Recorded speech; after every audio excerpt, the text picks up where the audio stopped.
Is it actually possible, biologically or even psychologically, to live an entire human life completely devoid of hatred? To even experience the emotion of hate, you need a baseline condition, the absolute conviction that an other exists. You need someone separate from you, competing for your resources or posing a direct threat to your identity. This worldview acts like a psychological plague. It shatters any perception of unity, dividing the world into isolated egos and competing factions. If the baseline of our reality is separation, then conflict is a structural necessity. In this model, hatred isn't a glitch, it's a requirement of the system. But an ancient text called the Isha Upanishad approaches conflict completely differently.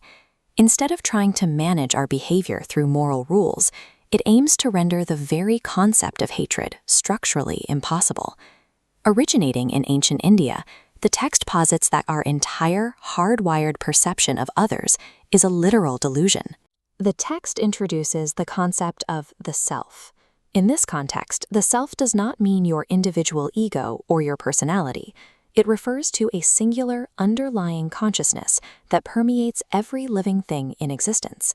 If you accept this premise, the implications are immediate. Our modern framework of dividing the world into allies and enemies is entirely based on a hallucination. Verses 6 and 7 of the Isha Upanishad outline a specific logical progression. They state that anyone who perceives all beings in the self and the self in all beings entertains no hatred. Let's break down that equation. Step 1 requires the observer to recognize the pure, conscious spirit that exists within their own mind. Step 2 requires recognizing that the exact same spirit exists simultaneously within whoever you are observing. The conclusion is inevitable. If the observer and the observed are composed of identical underlying consciousness, they are functionally the exact same entity. The ancient commentary on this text explains that our superficial differences, our personalities, our actions, our physical appearances, are merely a closed door. They are a covering that blinds us to this shared reality. Under this framework, directing hatred at another person is a logical paradox. It is the functional equivalent of directing hatred at your own mind. Applying this logic in daily life is incredibly difficult. Human psychology is deeply addicted to the vain appearances of conflict. We are obsessed with our egos and the endless drama of feeling slighted. The Upanishad doesn't demand we pretend physical differences or bad behaviors don't exist. Instead, it challenges us to look straight through them to the permanent substratum beneath. This perspective is deeply rooted in India's philosophical approach, which views the chaotic, crowded diversity of the physical world, the many, as temporary expressions of the one.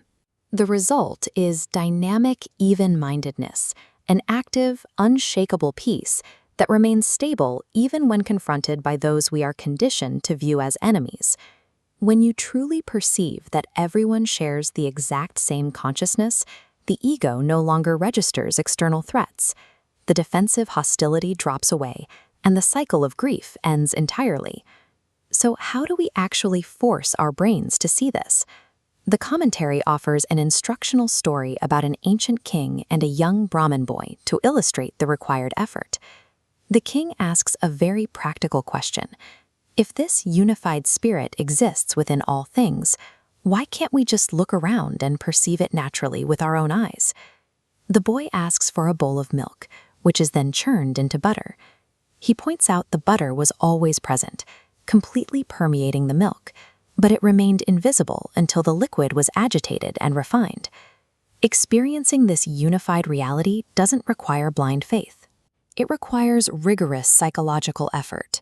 We have to actively churn our minds and refine our perceptions to separate the underlying truth from the surface-level illusion.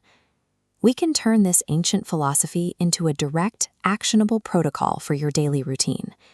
Here is the challenge. Look at the very next person you encounter today. Force your mind to intentionally bypass their superficial traits, their clothes, their opinions, their flaws. Instead, deliberately visualize that individual as a direct extension and reflection of your own internal consciousness. Ending hate is ultimately a choice of perception. If you want to keep exploring how to reshape yours, hit like, subscribe, and come back for day 3 of the series.